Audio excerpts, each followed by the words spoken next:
is staying in MTGO Masters and who is, that's right, being eliminated for the rest of the event. Now, Nikachu, take a look at these opening hands. What is your take on this? My take is Corbin has 2 lands and a Calibrated Blast. Probably he's got to keep that. On the other hand, we got Corey with Force of Negation and potentially, we don't exactly have a turn 2 sign of Draco, but we at least have it on turn 3. If not, we're still going to be playing Expressive Iteration on turn 2. And on the play, I think that is not too bad. But the problem here is that Calibrated Blast can be played at instant speed, which is going to make the Force of Negation like super awkward and clunky. Okay, interesting. Yeah, and I think the other thing too you mentioned before was like, I mean, so counter spells are obviously like level 1, right? Mm-hmm. How exactly is Corbin supposed to get through a variety of counter spells? As looks like Territorial Kavu here is the pickup for turn. Oh, that's a great draw because, I mean, Corey needs to get some pressure going on. Well, there is something called Boseiju, who shelters all. Comes into play tapped, but you can tap it to pay 2 life and add 1 to your mana pool. And if that mana is spent on an instant or sorcery spell, it can't be countered by spells or abilities. Unfortunately, not in Corbin's hand, not in play either. So, but like that is the way to beat the counter spells. And unfortunately, I don't think Corey has a good way to counter that interaction unless he can get enough life to get out of range of 2 calibrated blasts.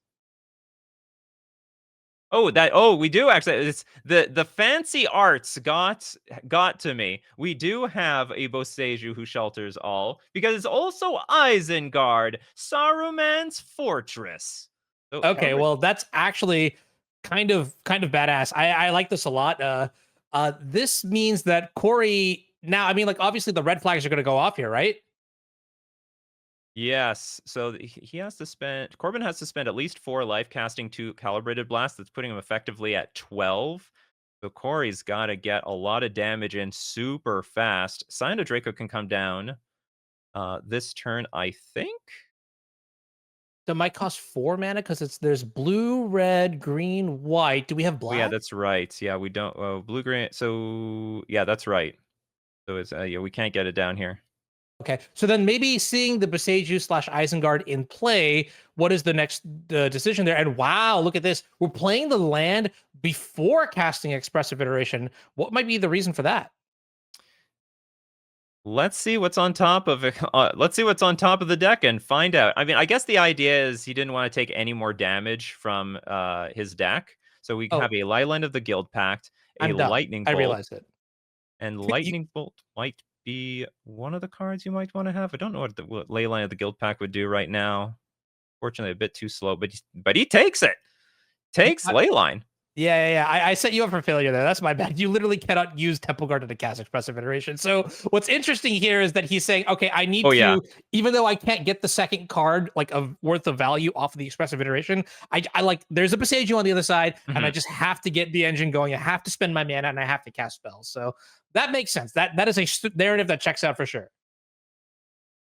Now, if Corey thought he had enough time, it would be good to get Scion in play, or Leyline of the Guild Pact in play, followed by Scion. That would that wouldn't be too bad at all, and then start gaining huge chunks of life.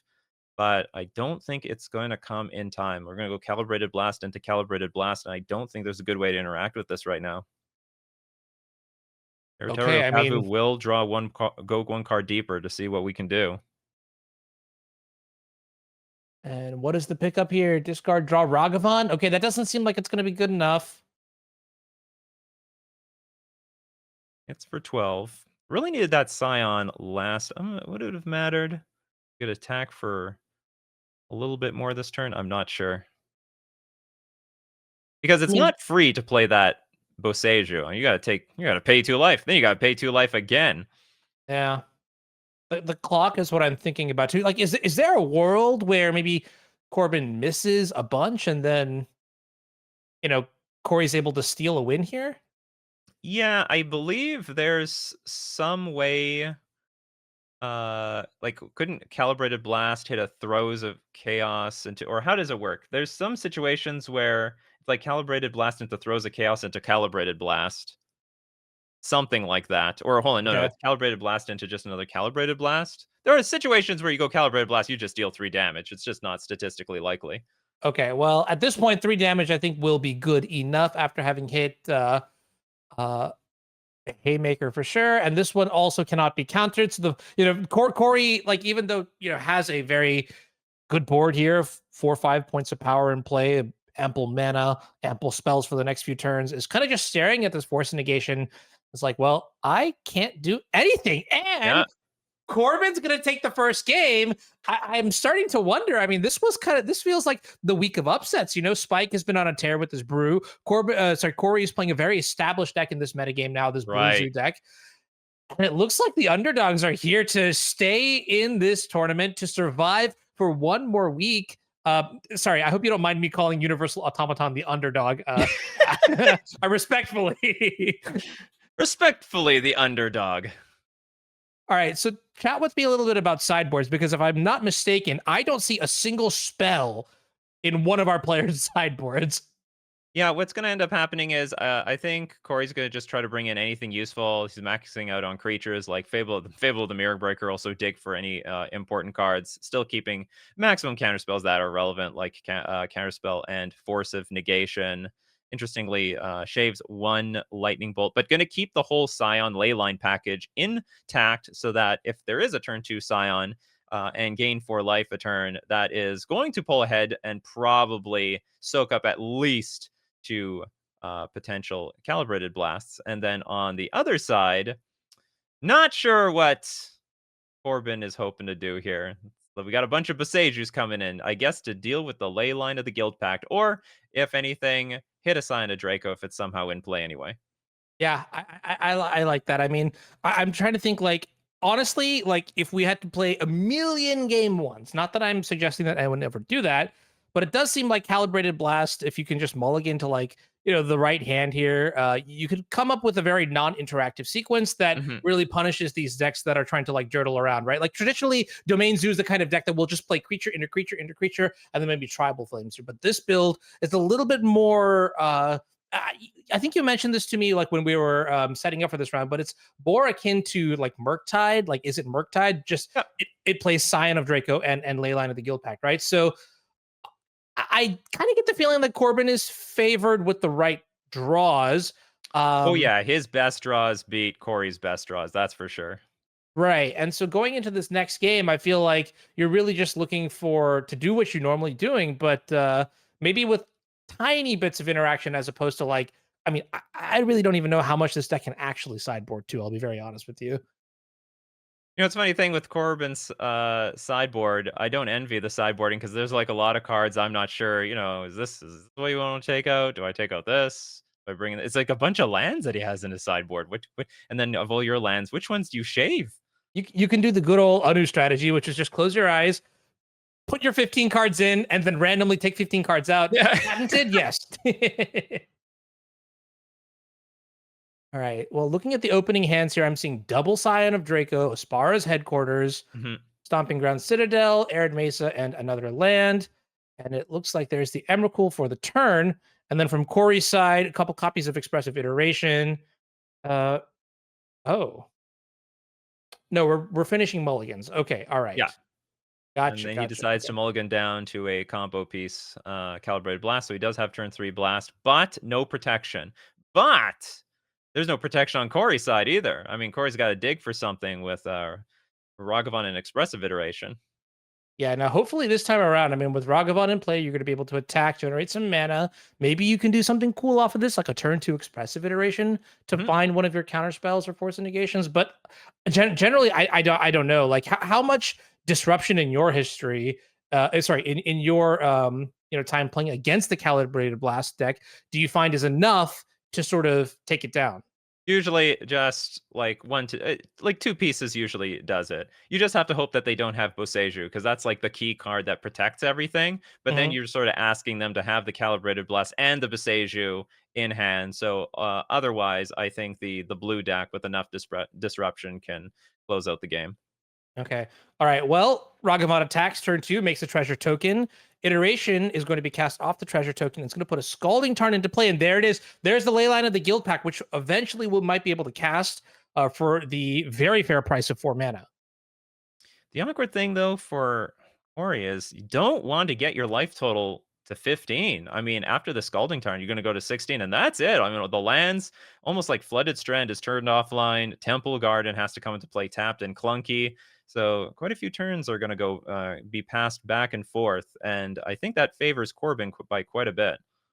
Okay, interesting. Well, you said 15 is the magic number here. So Scalding Tarn going to put Corey down to 16 for the Zagoth Triome. Mm. And does that give us, that doesn't quite yet give us the ability to play the Scion of Draco because we don't have white, but with the Temple Garden in the hand, we can definitely do it. Oh, we also have the treasure token. Okay, so there's options. We can set up to our Voltron, if you will, of Scion of Draco plus Leyline of the Guild Pack. Now, this is an interesting position. Do you shock to? Okay. Corey's not playing any No. games. To That like would double be too Scion or bold. something. Yeah. Little too bold to shock. All right. What is But kind of cool is though that Scion of Draco gains life at a much faster pace than I mean, okay. Well, actually, is that even true? How many Scion of Draco attacks need to happen for uh us to be in a good position? probably like maybe twice if you have two Scions in play. But like, what turn are you going to do this? I mean, you still need to get this Leyline of the Guild Pact in play, and Ooh. then after you do that, still two Calibrated Blasts kill you. Now, fortunately for Corey, there's only one Calibrated Blast uh, in Corbin Hosler's hand, so maybe. Well, actually, there's some problems. Okay, there's one Calibrated Blast. There's also a Ramanap runes. So you could go, for example, Calibrated Blast, and then next turn, sack the Ramanap runes to deal the last few points of damage. Because if you go Scion of Draco here, then you would die to Calibrated Blast Ramanap runes. But if you go Leyline of the Guild Pact, then you gain 6 life, and you get out of range of that Calibrated Blast Ramanap runes line. Okay. So you're thinking like way farther ahead than I am. You're like in 2020 million, and I'm just like looking at this hand, kind of just like, oh, okay. Yeah, I guess that makes sense. The force negation was a tight pickup here, and I guess Corey is now debating what the options are in terms of whether or not we are supposed to uh hold up force negation, maybe jam double Scion of Draco to present the clock, or play Leyline of the Guild Pact. And it looks like we're in the red zone. Yeah, it looks now with Force Negation in hand, it's actually so much more appealing to just play a Scion of Draco and hold up Force Negation. And I mean, that just might be a clean win from here. Yeah, I guess that, I mean, by math, 2 plus 4 plus 4 is, checking my notes, 10. Hmm. Okay. Yeah, this is just easy. Yeah. And this also gives you the ability to play around an end step Calibrated Blast because it is in fact an instant. We saw that put to great work in earlier matches where we were casting it on the end step, untapping and casting it again in our main phase. Right. And this is so cool too, because of this turn one Ragavan, we even have the mana to just cast Force of Negation without cracking the Flooded Strand, without going down to 15. So now even a top deck something isn't something. Yeah, the top deck Calibrated Blaster Throes of Chaos isn't top decking at all. And I think now it looks like Corbin just has no choice but to play like a Boseiju on a Scion of Draco. Which like isn't really bad. Ooh, wait a minute. Does this do anything? Actually, I don't even know if he has mana. Can you cast this Boseiju? What's going on here? Oh, you're You gonna have make the some Spires Activated. blockers. Okay, that's cute. So you can block a Ragavan, take 8, go to 1, and Woohoo! then you can even attack with a. I mean, in theory, you could attack with a Spirit, attack for 1, and then maybe win on the and then win with a Calibrated Blast. But we know there's a Sign of Draco in hand. We know there's an Obsidian Charma in hand. So none of this is actually going to happen. You know, I don't blame Corbin for trying. Oh yeah, you got to play to your outs. Yeah, I mean, when I was talking to Corbin earlier today, he was just like, you know what? Regardless of how today goes, I've accomplished my goal. And then I asked him, you know, Corbin, what's your goal? He said, I just wanted to play 2 decks that were fun in this event. And came with Mill, now is here with Calibrated Blast, saw a really cool list at the Hunter Burton Memorial Open, and, you know, is 1 game away from just staying in this tournament one step closer to the top 8, knocking out the last season champion, Corey Baumeister, one of the, you know, better players in the world. Don't tell Corey I said that. And yeah, okay, we're going to game 3. We are going to game 3. And I knew the match is going to be close no matter what. I think a lot depends on if Corbin gets the hand or not. So if there's a Boseiju and Calibrated Blast in hand, I would say Corey's chances have sunk to almost nothing. And it's going to be even harder based on the fact that Corbin gets to go first. That's going to make a lot of his counter spells not very flexible. Yeah. I mean, taking a look at the sideboarding for like a very brief moment as Corbin's going to mulligan here at least one time. I think I saw basically the most obvious change to in my mind, which was just cutting some of the gemstone caverns and putting literally any other land that could potentially generate some useless. value. Okay. Not really a good play card. Wait a minute. Hold up. Rest in peace. Why are we playing Rest in Peace? That interacts with Throes of Chaos, which has Retrace. Because you can discard a land and replay it from the graveyard, basically infinite times. So that can exhaust counter spells. Okay. And look what we have here. We got 2 Throes of Chaos in hand. Okay. That's Corey came prepared. I guess also Calibrated Blast has a flashback cost of 3 red, right? And so that's true. Yeah, that's true as well. Calibrated Blast. Yeah. So basically both cards are like a 2-for-1. A 2-for-1 1-card combo. All right. Well, I mean, based on that, I think this is looking pretty 5-head here from Corey's side. Not only boarding in the Rest in Peace, but I gotta do this. I'm gonna go to Moxfield real quick, and I'm gonna look at Corey's deck list, and I'm gonna see how many copies of Rest in Peace are actually in the sideboard. Okay, there's 2 copies. So wait, Corey, you put it back. Oh, I was just about to say, like, step 1, you did it. You put it in your deck. Step 2, you drew it. Wait a minute. Step 3, no. We're going off the script here now, Corey. This is not how we wrote it up. Yeah, seriously. Wait, I'm getting a call from Daybreak right now. Oh no. Hey, Tony, no. I know the script. He's going off script. It's not me. I don't. Oh, okay. Well, put the Rest in Peace back in hand. That was a joke, by the way. In case anyone, I must explicitly clarify that was a joke. I guess the idea is like Rest in Peace may not be as effective here, given you have Force of Negation, and Force of Negation can exile the spell anyway, and it still doesn't deal with the front half of the spell. So I guess Force of Negation is just going to act like our blue Rest in Peace for the moment. Okay. That is actually a very enlightening perspective. So we exiled a copy of Scion of Draco here to the Ragavan. Can't quite cast it yet, but we can cast Territorial Kavu. That is a 3/3 as it stands, and the goal is to tempo, right? So this turn, we've got Force of Negation open. Next turn is a dicey situation, which we'll get to when we get there. Here's the Calibrated Blast. Yeah. I think it's countered.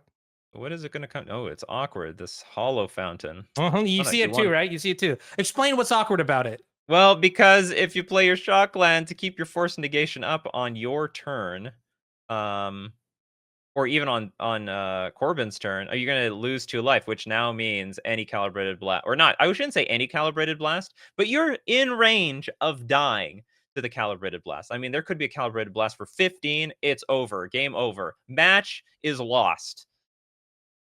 You don't really want to put yourself down to, 15. Oh, it doesn't really matter. Sorry, there's a Ragavan in play. Oh, there you go. Treasure generator. Well, all right, good. Well, I like the way this game is going for Corey now. We've got 6 points in, which means we're looking at maybe a 2-3 turn clock here. If we can find maybe the black source to round out the Territorial Kavu. Here comes Calibrated Blast on the upkeep. Corey says, hey, this is my trophy. I don't know if you noticed it, but yeah, I always have it. And counters the Calibrated Blast. You're going to take it from my cold, dead hands. Uh-huh. It looks like unless Corbin can find that Boseiju, and actually I don't even know if the Boseiju is going to really save him at this point, because this is going to be 6 damage, from down to 7. Like, I don't know what he does. What could possibly get him out of this situation?